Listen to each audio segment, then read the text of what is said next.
Ladies and gents, the MrBeast versus MrBeast Burger Drama continues. Also, if you haven't already, be sure to hit that subscribe button as I post commentary content almost daily. That said, I recently made a video covering the recent debacle happening with MrBeast right now. But I'm gonna be honest, I need that watch time and retention on this video, so I'll just break it down real quick. As many of you probably know, back in 2020, MrBeast opened up his first ever food chain, MrBeast Burger.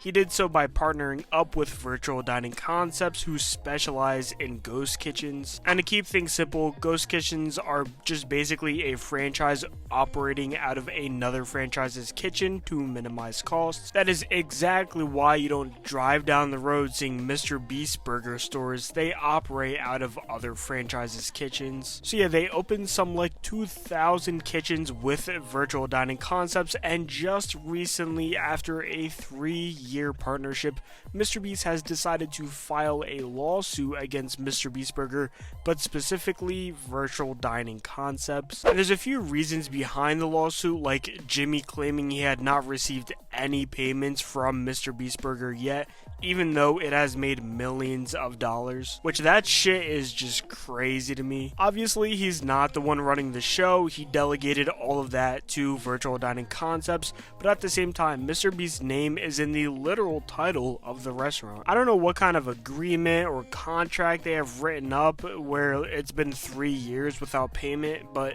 if he is complaining about it in this lawsuit, it's probably not how things were meant to go down. He was probably meant to be making money at this point. But moving on, the main reason this lawsuit has been filed though is due to the countless complaints about the food just being god-awful and revolting and disgusting, sometimes even raw still. And like I stated before, Jimmy is the person with his name and face tied to this burger chain. So even though he has quite literally nothing to do with it, like he is not running these restaurants at all, Virtual Dining Concepts is, he is still the one getting all the hate for the shitty food. This lawsuit is more about Virtual Dining Concepts' lack of attention to detail, tarnishing his name and brand, not really about the money. And there you go, ladies and gents, that brings us to the shit I have to talk about today. Virtual Dining Concepts stated that the lawsuit is riddled with false statements and inaccuracies and is hitting Jimmy back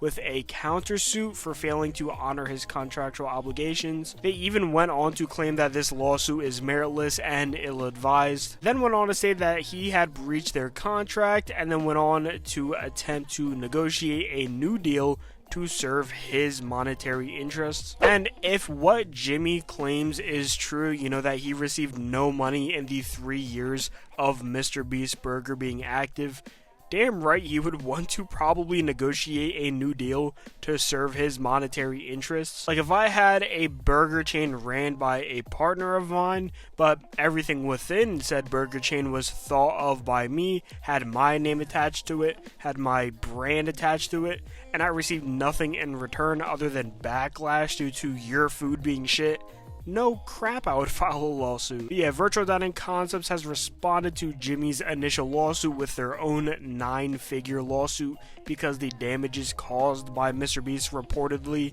exceed 100 million. And it's obvious what those damages are. It's less people eating at the shop. You know, this whole thing has caused less people to want to go to MrBeast Burger, but at the same time, it's kind of hard to blame less people wanting to eat your food because MrBeast is filing a lawsuit when your food has been literal shit according to millions of people for the past several years before this lawsuit was even happening. VDC is also using tweets made by Jimmy, both shitting on their company and MrBeast Burger, so it's going to be fun to see what kind of tweets they pull up for that. It'll be fun to see where this lawsuit ends up because Jimmy literally has no say in anything within MrBeast Burger, other than, like I said, his name being attached to the brand. Everything is ran through VDC, from the business aspect all the way down to the quality control of the food going out the window. So it'll be interesting to see what they have against him to merit a 9-figure lawsuit. That said, drop a comment below letting me know how you feel about this whole MrBeast drama happening with MrBeast Burger and Virtual Dining Concepts. This shit is just way too funny not to cover, so if anything major happens with this in the future, I'll probably cover it right here on the channel. Thanks for sticking around to the end of the video though. Like and subscribe for more commentary content. Join my Discord server link below,